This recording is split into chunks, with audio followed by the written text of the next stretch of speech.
ikaze ku muyoboro ukumenyesha byinshi utazi ukanakwibutsa ibyo waba waribagiwe.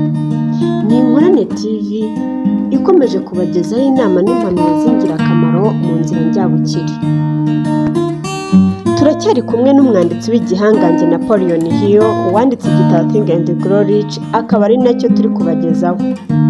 Turi ku mutwe wacyo wa 7, umwanditsi yise ngo igenamigambi rinogejwe, umuyoboro ushyira ubushake mu ngiro. Iyi ni intambwe ya 6 mu nzira njyabukire. Uyu munsi turakomereza aho twasubikiye ubushize ku nsanganyamatsiko igira iti: ni gute wabona umwanya neza ushaka? Buri muntu akunda gukora akazi azi neza kandi yumvamo. Umunyabugeni akunda gushushanya akoresheje amarangi. Umwanditsi akunda kwandika. Abantu badasobanukiwe neza impano zabo nabo usanga bafite ibyo bumva bakoramo. Niba hari ikintu Amerika ikora neza kurusha ibindi, ni uguha abantu amahirwe yo gukora mu bintu bitandukanye, uhereye mu by'ubuhinzi, mu nganda, mu kwamamaza n'ibindi. Wowe rero niba uri mu nzira njyabukire, mbere na mbere ugomba kubanza gufata umwanzuro ku cyo ushaka gukora. Niba ako kazi kadahari kugahanga nabyo biremewe. Icya kabiri, ugomba gufata umwanzuro ku muntu ushaka gukorera. Icya gatatu, ugomba kwiga neza uwo mukoresha wawe mbere, bikagufasha kumusobanukirwa neza. Icya kane, mu gihe uri kwisuzuma no kumenya ubushobozi bwawe, impano zawe, ni ngombwa cyane kumenya icyo uzakorera uwo mukoresha wawe. Bityo rero ugomba gukora igenamigambi ry'uburyo uzatanga izo serivisi n'icyo uzigomwa, hagamijwe guteza imbere umukoresha no gutanga serivisi nziza nk'uko wabyiyemeje. Icya gatanu, ubanza ushyire ku ruhande ibyo kubona akazi. Ibagirwa ibyo kubaza imvugo imenyerewe ngo wamboneye akazi. Ubu noneho urasabwa kwita cyane kuri serivisi ugiye gutanga. Icya gatandatu, niba umaze kumva neza igenamigambi rya mutwe wawe, ni igihe noneho cyo kuryandika ku rupapuro. Rero urasabwa gushaka umuntu uzobereye mu kwandika, mu byandike neza mugaragaza buri kintu. Icya karindwi rero, ni ukubitanga ku rwego rukwiriye ukurikije aho usaba akazi. Ibisigaye byose urwo rwego ruzabyikorera. Buriya buri kigo kiba gishaka umuntu wacyongerera agaciro, haba mu buryo bw'ibitekerezo cyangwa se serivisi. Rwose buri kigo kiba cyarateguye umwanya mwiza ku muntu wese ufite igenamigambi risobanutse ryateza icyo kigo imbere. Iyi nzira rero ishobora kugutwara iminsi mike cyangwa ibyumweru, ariko izashyiraho ikinyuranyo mu byo winjiza, mu kumenyekana no kuzamurwa mu ntera. Muri make izakurinda kuba mu bakora cyane ibihe n'ibihe, ariko bikarangira bahembwa urusenda. Bifite akamaro cyane, ariko ak'ingenzi ni uko bizatuma ugera ku ntego yawe byibuze mbere y'umwaka umwe kugera ku myaka 5, ugereranije n'uko byari kuzagenda uciye mu nzira isanzwe. Burya umuntu wese uzabona yarazamutse ingazi akagera hagati na hagati, azaba yarahagejejwe no gukora igenamigambi risobanutse. Umwihariko gusa ushobora kubaho ku mwana uvuka kuri boss. Uburyo bushya bwo kumenyekanisha no kwamamaza serivisi utanga. Akazi muri iki gihe kabaye ubufatanyabikorwa. Abagabo n'abagore babasha kwamamaza no kumenyekanisha serivisi batanga ku rwego rwo hejuru, bagomba kuzirikana cyane impinduka zabayeho mu mikoranire y'abakozi n'abakoresha. Mu gihe kizaza itegeko rikozwe mu izabo niryo rizakora cyane mu isi y'ubucuruzi no kwamamaza, si itegeko rigenga zabo. Rwose mu gihe kizaza imikorere n'imikoranire y'abakoresha n'abakozi izaba mu buryo bw'ubufatanyabikorwa buzarangwa n'ibi bikurikira: umukoresha, umukozi na rubanda isanwa ari nayo bakorera. Ubu buryo bushya rero bw'imikoranire, ubu turabwita bushya ku mpamvu nyinshi, ariko iya mbere ni uko yaba umukoresha yaba n'umukozi bose bazaba bafatwa nk'abakozi bakorera rubanda. Mu bihe byashize hari ukuntu abakozi n'abakoresha batumvaga ibintu kimwe, bakanajya impaka nyinshi ku mikoranire yabo, ariko icyo batabashije kumenya ni uko ibyo byose babikoraga ari rubanda bakorera, akaba ari nayo ibirenganiramo. Igwa ry'ubukungu rero ryabaye nk'imyigaragambyo ya rubanda, rwari rwarabujijwe uburenganzira bwabo bwo guhabwa serivisi nziza, ahubwo bikungura gusa abantu ku giti cyabo. Ubwo rero igwa ry'ubukungu ryarimo rirangira, n'ubusigisigi ubwisigi bwaryo n'ibigo by'ubushabitsi byongeye gukora, abakozi n'abakoresha babonye ko bitakiri ngombwa ko bakomeza guhangana baharanira inyungu zabo bwite, hanyuma ngo rubanda bibirenganiremo kandi ariyo bagomba gukorera. Mu gihe kizaza umukoresha azaba ari rubanda. Ibi rero bigomba kuba mu mutwe wa buri muntu wese wifuza gutanga serivisi no kwamamaza mu gihe kizaza. Urebye buri muhanda wa gare ya moshi ufite ibibazo muri ibi bihe. Ninde wakwibagirwa igihe abagenzi muri gare ya moshi babaje umuyobozi wayo igihe iri buhagurukira akabima amakuru? Bakoze imyigaragambyo maze asohoka mu bitangazamakuru byose. No mu mihanda y'imodoka isanzwe ni uko. Hari igihe cyahise kandi rwose si kera aho abatwara abagenzi mu mamodoka mato bagendaga baterana amagambo n'abagenzi kugeza ubwo abagenzi baziretse bahitamo kugenda na basi. Ibi byatumye imyitwarire ihinduka. Kuva ubwo abaturage bahawe ijambo ku buryo bagenda badaterana amagambo n'abatwaye amamodoka. Ntibigarukira aho, ahubwo n'iyo imodoka isanze umugenzi ahatari icyapa iremera ikamutwara. Icyo rero nshimangira hano ni uko ibihe byahindutse cyane. Ibihe byarahindutse kandi si mu mihanda ya gare ya moshi cyangwa se mu mihanda isanzwe gusa, ahubwo no mu zindi nzego zose z'ubuzima. Gahunda zidindiza rubanda ubu ntizigikora, zigenda zisimburwa zizivuga ziti turi hano ku bwawe nyakubahwa. Abanyamabanki nabo bize isomo rimwe cyangwa biri muri izi mpinduka zihuta. Imyitwarire y'abakozi ba banki yo gusuzugura abakiriya ubu ntiwapfa kuyibona, nyamara mu bihe byashize yari iganje. Mu bihe byashize hari abanyamabanki bamwe na bamwe bari barigize nk'utumana, bigatuma benshi mu batekereza gusaba inguzanyo batinya bakibitekereza. Kuva amabanki yaraguye mu gihe cy'igwa ry'ubukungu, byabaye nk'ibifungura imiryango abanyamabanki bari barafunze ku buryo umuntu bashaka yabasha kubageraho adakomanze. Hari igihe rwose byari byarabaye umuco ugasanga abakiriya batonze umurongo bategereje ko umukozi wa banki yinjira, bakamara umwanya munini cyane akaza atinze ari kumwe n'inshuti ze. Ubu kwita ku bakiriya ni ryo jambo nyamukuru mu gutanga serivisi. Ibi kandi bireba cyane abakozi nk'uko bireba abakoresha babo, kuko nyuma ya byose usanga ari umukozi cyangwa umukoresha bose bakorera rubanda. Rero iyo batabikoze neza bagwa mu bihombo baterwa no kudatanga serivisi neza. Twese dushobora kwibuka inkuru y'umukiriya umwe wakoraga mu bya gaze wigeze yinjirana umujinya ubwo urugi rwari rufungutse ku buryo yari agiye kuruca, abaza umukozi wa banki asakuza cyane ati niki gituma umpeza hanze y'urugi ntegereje koko? Ibi byose byarahindutse. Yakoze impinduramatwara ituma uyu munsi afatwa nk'ishingiro ry'imikorere ya turi hano ku bwawe nyakubahwa. Mu bihe by'igwa ry'ubukungu namaze igihe kitari gito mu bice bya Pennsylvania niga uburyo uruganda rwo gutunganya ibicanwa rwaguye. Icyo nabashije kubona ni uko kwikunda no kwirebaho gusa aribyo byatumye bizinesi zose zigwa mu bihombo. Bitewe n'igitutu cy'abayobozi b'amatsinda bashakaga cyane guharanira inyungu z'abakozi no kwigwizaho inyungu zose z'abakoraga icyo gihe, ubushabitsi bwo muri ako gace bwose bwaraguye.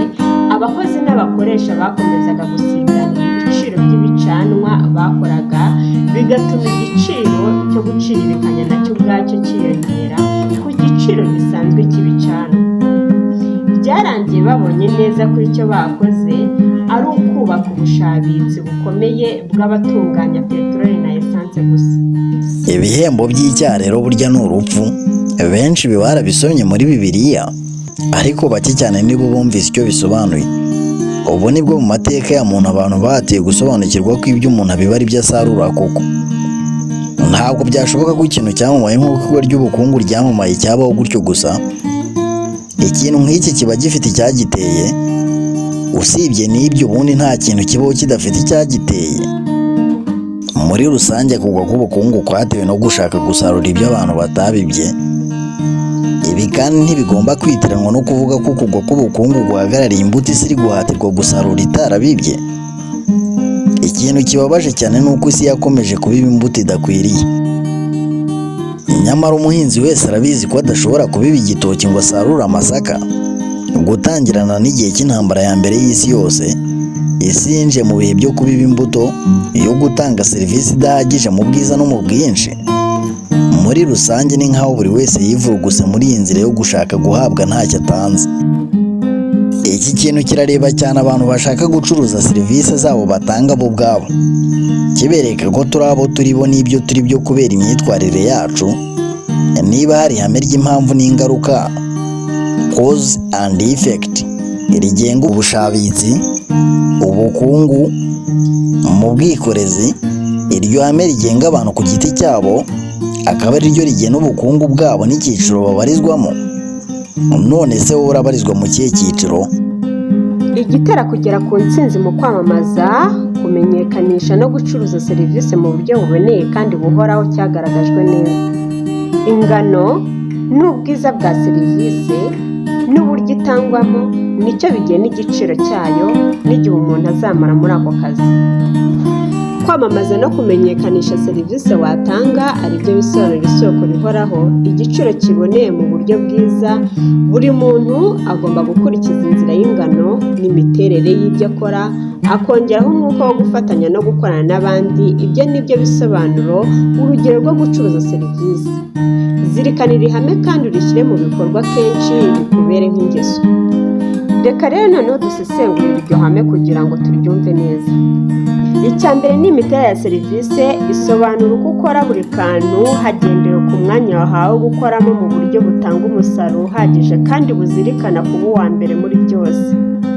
Icya kabiri ni ingano ya serivisi utanga. Bisobanura imyitwarire yo gutanga serivisi nk'uko biri mu bushobozi bwawe, buri gihe ugamije kongera ingano yayo bitewe n'uko ukora cyane, ari nako ubushobozi bwo gukora bwiyongera n'ubunararibonye bukiyongera. Gusa icyo kuzirikana cyane ni uko ibyo biba ari nk'umuco. Icya gatatu ni umwuka wo gukorera hamwe no gufatanya n'abandi.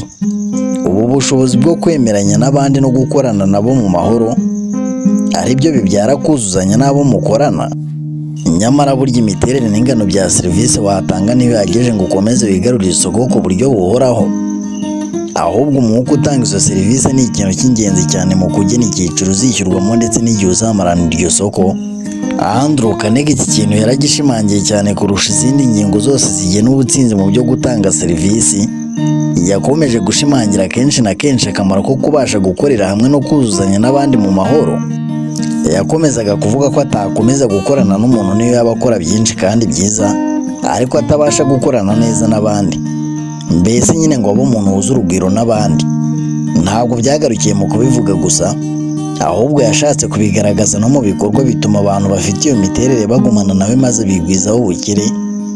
Abatarabyujuje ntibamaranaga nawe kabiri. Akamaro ko kuba umuntu ukorana neza n'abandi yashimangiye ko ari ugutuma umuntu utanga serivisi nziza ku bandi mu mwuka mwiza.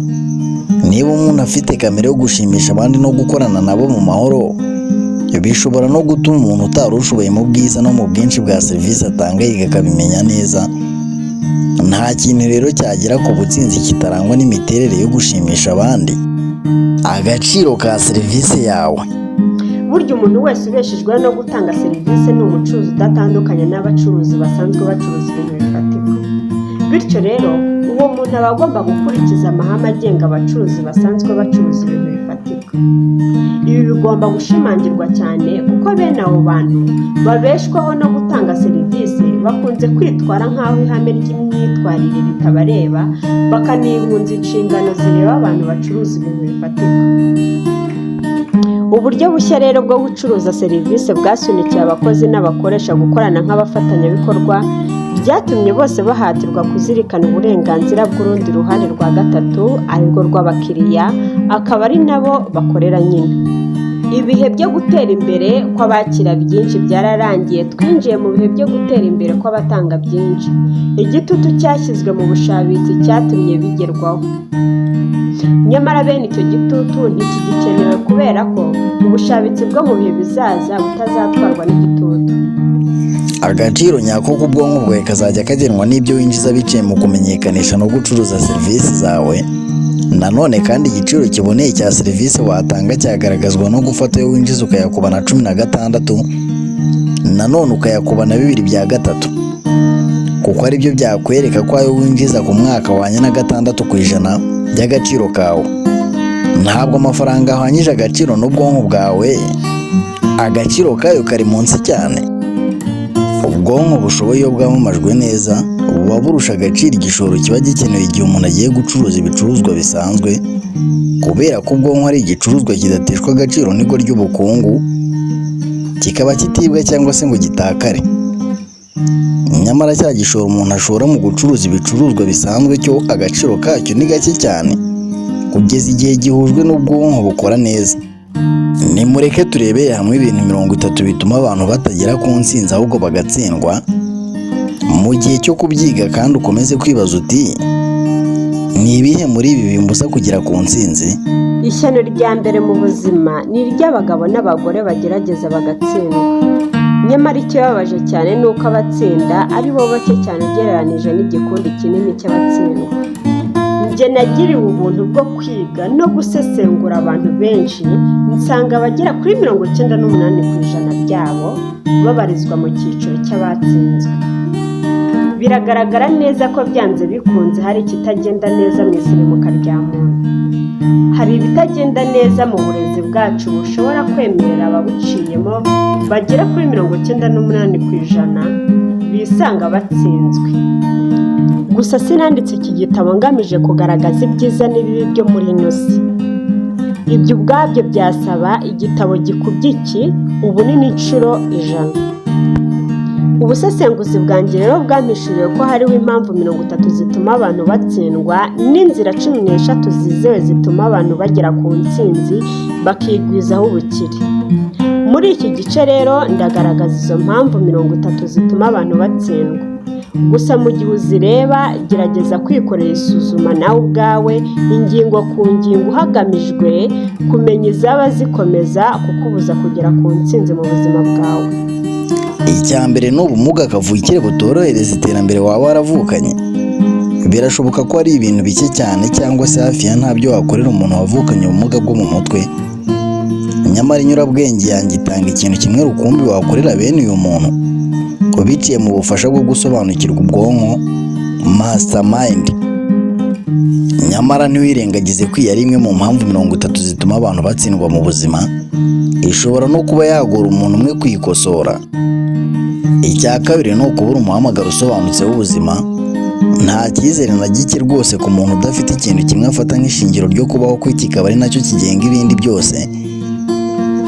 Iki kandi kigendana no kubaho nta ntego isobanutse ufite uharanira kugeraho. Ikibabaje kurusha ni uko bagera kuri 99% byabo nabashije kwitegereza no kwiga nta muhamagaro n'intego y'ubuzima biba bibarangwaho. Icya gatatu ni ukubura ubushake bwo guharanira kubaho witandukanije n'igikundi kinini kigendera mu kigare. Rwose nta cyizere na gike twatanga ku muntu ugaragaza kudashaka ibyo hejuru cyane, akaba adashaka kuba imbere y'abandi kandi akaba anizeye kwishyura ikiguzi cyabyo. Icya kane ni uburezi budahagije. Ubu ni ubumuga bushobora kuvurwa cyane. Ubunararibonye bugaragaza ko abantu bize neza ari babandi bigishije ari nabo bigize ibyo bari byo. Burya bisaba ibirenze impamyabumenyi za kaminuza kugira ngo umuntu abe yarize koko. Burya umuntu wize bya nyabyo ni uwamenya uko yabona icyo ashaka cyose kandi atavogereye uburenganzira bw'abandi. Uburezi bwa nyabwo bugizwe n'ibirenze ubumenyi busanzwe, ahubwo ni ubumenyi bushyizwe mu ngiro. Abantu burya ntibahemberwa ibyo bazi, ahubwo bahemberwa ibyo bakoze bakoresheje ibyo bazi. Icya gatanu ni ukubura imyitwarire iboneye. Burya ikinyabupfura gikomoka ku kubasha kwigenga no kwitwara, ari byo bivuga ko umuntu aba agomba guha umurongo ibidakwiriye mu buzima bwe. Burya mbere y'uko ugenga ibikubaho uba ugomba kubanza kwigenga wowe ubwawe. Burya kwisobanukirwa no kwigenga nicyo kintu gikomeye uzageraho mu buzima bwawe. Nyamara nutabasha kugenga inarijye yawe, iyo narijye yo izakugenga. Burya igihe uhagaze imbere y'indorerwamo wireba, uba ushobora kubona umwanzi wawe wa mbere ukanabona inshuti yawe ya mbere. Icya gatandatu ni ubuzima burwaye. Burya nta muntu wagera ku ntsinzi kandi ngo anezezwe nayo adafite amagara mazima. Nyamara nanone nyinshi mu mpamvu zitera uburwayi ntizisigana n'imyitwarire yacu irimo kurya cyane ibiribwa bigira ingaruka ku buzima, imyumvire ipfuye irebera ibintu mu buryo buciriritse, imikoreshereze idahwitse mu mibonano mpuzabitsina, kudakora imyitozo ngororamubiri, kutabasha kwinjiza umwuka uhagije bitewe no kudahumeka neza. Icya karindwi kibuza abantu kugera ku ntsinzi n'aho wakuriye hameze nabi, nk'uko agasumbashyamba kagonze ijosi ni nako igiti kiba kigomba gukura. Burya abantu benshi baranzwe no gukunda ibyaha usanga biterwa n'aho bakuriye n'ikigare bakuriyemo. Icya munani ni ukuranzika ibyo ugomba gukora, ubanza hari icyo ari cyo cya mbere gitera abantu gutsindwa. Umuntu umwe wo mu Kambwe yaravuze ati kuranzika ibyo wagombaga gukora bihorana buri muntu nk'uko igicucu cye gihorana nawe, bityo agahora ategereje ko amahirwe azaza amusanga aho ahagaze. Burya benshi muri twe binjira mu buzima nk'abagomba gutsindwa, kubera ko akenshi dutegereza ngo igihe gikwiriye kigere ngo tubone gukora ibintu runaka by'agaciro. Ndakwinginze ntugategereze, nta na rimwe igihe kizigera kiba gikwiriye. Tangira ubahure, utangirisha ibyo ufite, ibindi bikenewe bizagenda bigusanga mu kazi. Icya cyenda, kubura gushikama no kudacika intege.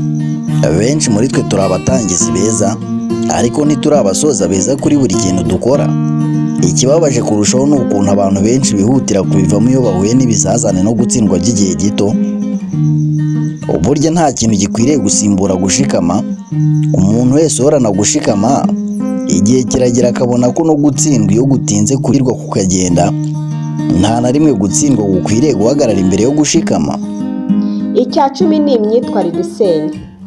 Burya nta byiringiro by'ubutsinzi ku muntu udakorana n'abandi bitewe n'imyitwarire ye itihanganirwa. Ugutsinda buri gihe kuzanwa n'imbaraga, ariko rero imbaraga nayo burya iva mu gukorana no kuzuzanya kw'abantu. Nyamara umuntu witwara nabi ntabwo abasha gukorana no kuzuzanya n'abandi. Icya cumi na rimwe ni ukubura ukwigenga mu bigendanye n'imibonano mpuzabitsina. Imbaraga z'imibonano mpuzabitsina nizo mbaraga za mbere zikomeye kandi zisunikira abantu mu gikorwa runaka.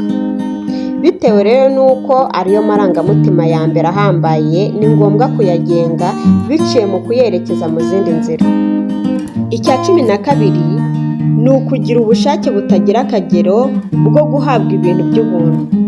Ubushake bwo kwiba no kwiha ibyo utahawe ni kimwe mu bituma amamiliyoni menshi y'abantu yisanga mu gutsindwa. Igihamya cy'ibi ni ubushakashatsi bw'ikinyamakuru Wall Street cyakoze mu igwa ry'ubukungu rya 2029, aho amamiliyoni menshi y'abantu yashatse kwigwizaho amafaranga yibye ku isoko ry'imari n'imigabane. Icya cumi na gatatu ni ukubura ubushobozi bwuzuye bwo gufata ibyemezo. Abagabo babashije kugira ibyo bageraho baranzwe bo gufata ibyemezo bihamye kandi vuba, ariko kandi amahirwe yo kubihindura akaba make cyane hafi ya ntayo.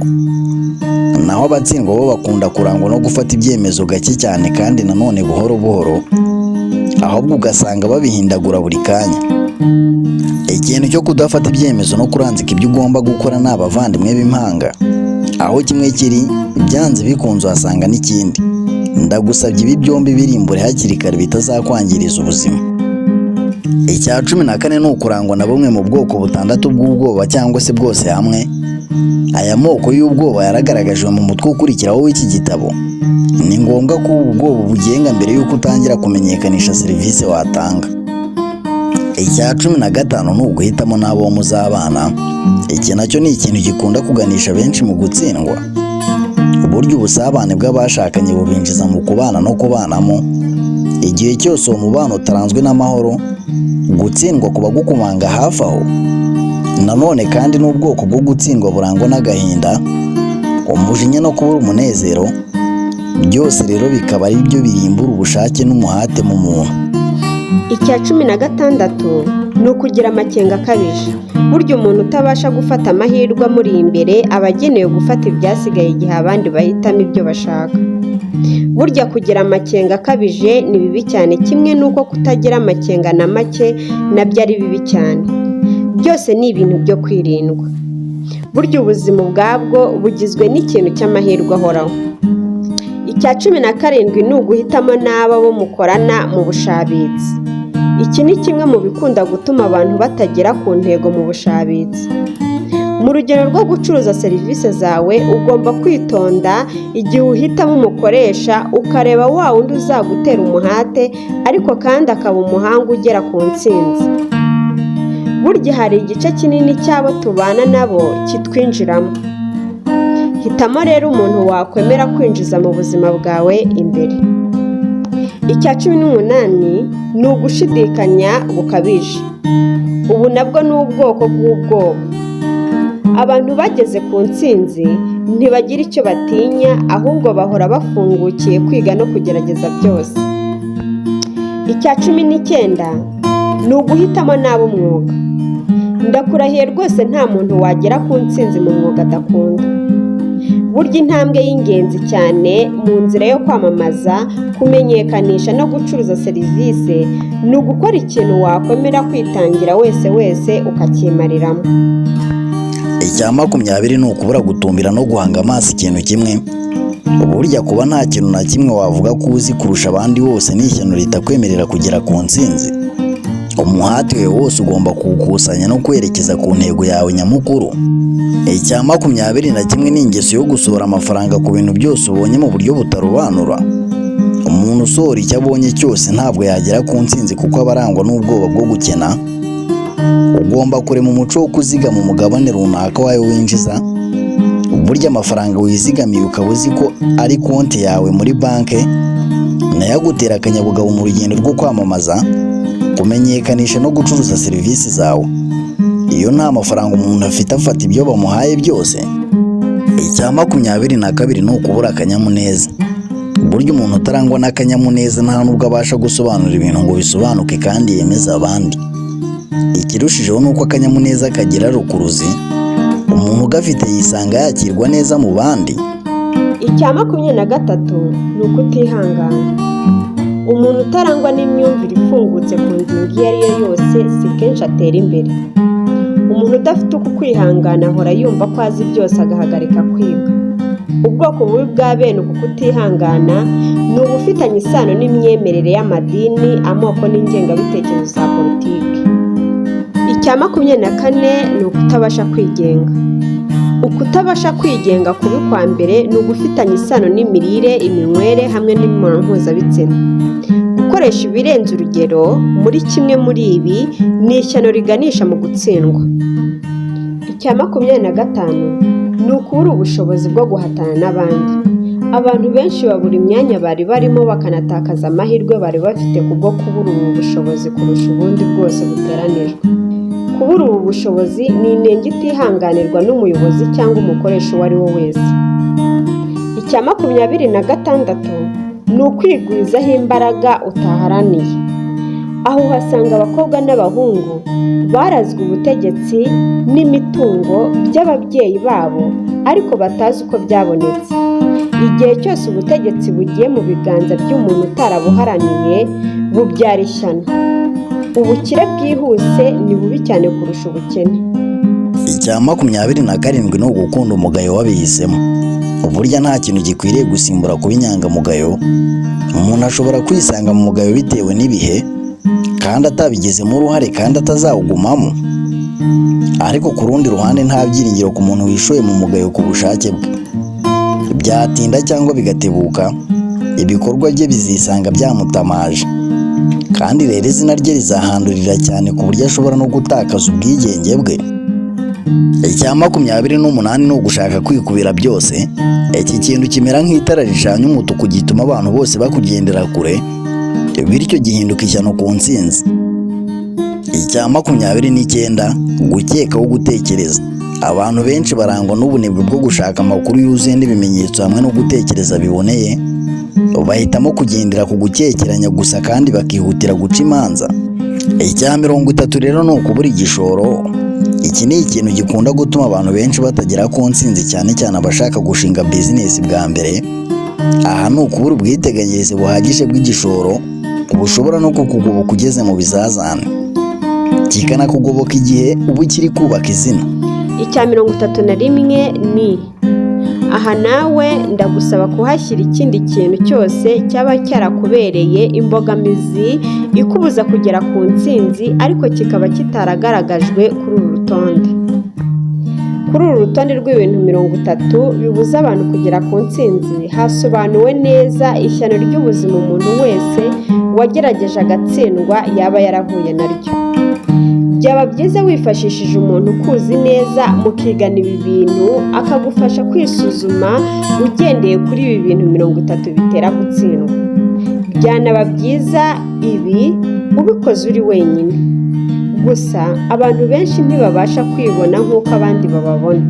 Nawe rero ushobora kuba uri muri abo. Nyamara burya itegeko rya mbere ni irigira riti imenye wowe ubwawe. Iyo ushaka gucuruza neza igicuruzwa bigusaba kukimenya neza. Ibyo rero ni nako bimeze ku muntu ushaka gutanga serivisi. Burya uba ugomba kumenya neza intege nke zawe mu rwego rwo kuzikosora cyangwa se kuziba icyuho. Ugomba kumenya imbaraga zawe kugira ngo ujye uzikoresha mu rugendo rwo gucuruza serivisi zawe. Wabasha kwimenya neza gusa rero biciye mu kwiga no kwisesengura mu buryo butabogamye. Urugero rwiza rwo kutimenya n'urw'umusore wasabye akazi ko kuba umuyobozi mu kigo runaka kizwi cy'ubucuruzi. Yakoze neza ibintu byose kandi asubiza neza ibyo bamubazaga kugeza igihe umuyobozi mukuru yamubajije umushahara ashaka guhembwa, maze umusore wawe asubiza ko nawe ataramenya neza umushahara ashaka. Ibi rero nibyo nita kubura intego isobanutse. Umuyobozi yaramubwiye ati tuzaguhemba iyo wari usanzwe uhembwa rero ubwo. Umusore wawe arasubiza ati ntibishoboka kandi mubona ko narushijeho kuba mwiza cyane kurusha uko nari imeze mbere. Mbere y'uko utangira kujya impaka no kwinjira mu biganiro bikugenera umushahara, banza wowe ubwawe wigenera umushahara uhwanye n'ubushobozi ufite ubu. Burya kwifuza amafaranga ni ikintu kimwe ndetse buri wese ashaka menshi. Kuba ukwiriye amafaranga runaka nacyo ni ikindi kintu. Abantu benshi bitiranya ibyo bifuza n'ibibakwiriye. Amafaranga waba wifuza yose burya ntacyo ahindura mu bigendanye n'ayo ukwiriye. Agaciro kawe burya kagenwa gusa n'ubushobozi bwawe bwo gutanga serivisi nziza kandi y'ingirakamaro, cyangwa se ubushobozi bwawe bwo gukururira abandi gutanga bene iyo serivisi y'ingirakamaro. Aha niho nanone dusubikiye iki gice cya 32. Mu gice cya 33 tuzagaruka dusoza umutwe wa 7 w'igitabo Think and Grow Rich. Tubifurije ubukire n'ubukungu.